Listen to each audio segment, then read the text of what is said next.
তো নমস্কার বন্ধুরা, আজকে ভিডিওটা এখান থেকে শুরু করছি। আর দেখো আমার গাছের ফুল দিয়ে আজকে ঠাকুরের পুজোটা হয়ে গেল সকাল সকাল। আর ফুল টুলগুলো গুছিয়ে দিয়েছিলাম, ছেলে পুজো দিয়ে চলে গেল পড়তে। আর আজকে দেখো বাজারে গিয়েছিলাম, কি বাজার নিয়ে আসলাম। আমার কর্তামশাই কালকে পুঁই শাক খেতে চেয়েছিল, অনেক রকম সবজি মিশিয়ে, সঙ্গে থোর, গাছের থোর আছে। কিন্তু সে আজকে বাড়িতে থাকবে না, বিকেলবেলা বাড়ি আসবে একেবারে। আর বেরিয়েছে ভোরবেলা, মর্নিং ডিউটি। আর এখানে দেখো সবজি কেটেছি, কুমড়ো, আলু, বেগুন, মূলো, গাঁঠি কচু। আর পুঁই শাক, পুঁই ডাঁটা কাটা হয়নি। আর ওই সবজি কাটতে কাটতেই দেখো আমি চলে আসলাম থোরটা ছাড়াতে।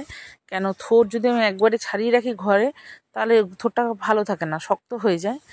আর ওই জন্য কালকে অর্ধেকটা ছাড়িয়েছিল, বলেছিলাম থাক, এর ভেতরেই থাক, যখন রান্না করব বের করে নেবো, তাহলে টাটকা থাকে।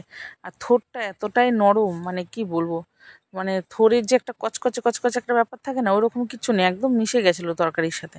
আর এই দেখো এত কচি থোর আমি কাটতে বসেছি আবার নিয়ে এসে। আর এই সবজি টবজি ধুয়ে নিলাম, কেটে নিয়ে এসে। আর থোর ছাড়াতে কিন্তু অনেকটাই সময় লাগে। বেটা ছেলেটা ছাড়াই একটা আলাদা ব্যাপার, কিন্তু মেয়ে ছেলেদের জন্য ছাড়ানোটা অনেকটাই কষ্ট। এখন বর বাড়িতে নেই, আর আমার ছেলে তো এইসব কিছুই পারে না।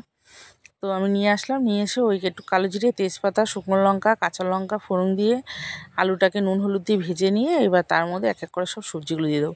এক এক করে বলতে ওই ডাঁটা, কুমড়ো, আলু, বেগুন, মূলো, মানে আলু বাদ দিয়ে সবই ছিল, একসঙ্গে ধুয়ে নিয়ে রেখেছিলাম, ওইগুলো দিয়ে দিলাম।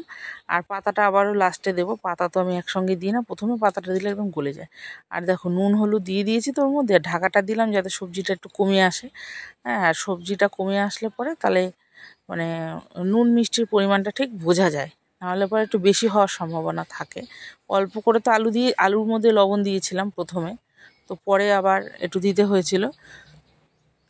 আর এখানে একটু চিনি দিলাম, তরকারিতে চিনি না দিলে তো ভালো লাগবে না খেতে। আর দেখো মোটামুটি সবজি সব সেদ্ধ হয়ে এসছে, তখন আমি পুঁই পাতাটা দিয়ে দিলাম। আর পুঁই শাকটাও একদম নরম ছিল। আর গোড়ার দিকটা কিন্তু আমি নিই না পুঁই পাতার, ওই দিকটা ফেলে দিই, কারণ ওই দিকটা একটু শক্ত কচকচ করে, মানে একদম বোটার দিকে পাতা। আর এইখানে দেখো আমার পুঁই শাকের ঘ্যাট রেডি, এবার নামিয়ে দেবো। আর করেছিলাম পাবদা মাছের ঝাল। আর বর তো বাড়ি আসবে না, আর আজকে অনেকগুলো যেহেতু প্রোগ্রাম আছে, লাইভ টাইপগুলো রয়েছে, ওগুলোতে যেতে হবে। আজকে শুক্রবার, আমি একেবারে রান্নাটা সেরেই রাখবো। আর তার মধ্যে আবার মেয়েকে পড়াচ্ছি, বাড়িতে কেউ নেই, মেয়ে তো বাইরে বেরিয়ে বেরিয়ে চলে যায়, এই দেখো। আর রান্নাটা সারতে আমার অনেকটা দেরি হয়েছে, কেন একা হাতে বাজারে গেছি, সমস্ত কিছু গুছিয়ে রান্নাটা করতে কিন্তু অনেকটাই সময় লাগে। তো রাত্রিবেলা যাই হোক, রান্নার কোনো ঝামেলা নেই, রান্না তো হয়ে গেল। আর পুঁই শাকের তরকারিটা কিন্তু খেতে দারুণ হয়েছিল। আর তার মধ্যে দেখো মেয়েকে পড়াতেও হচ্ছে, পড়ানো চালু, বইপত্র নিয়ে তো একেবারে একাকার অবস্থা মহারানী। স্নান হয়ে গেছে। তো ভিডিওটা কেমন লাগলো অবশ্যই একটু কমেন্টে জানিও।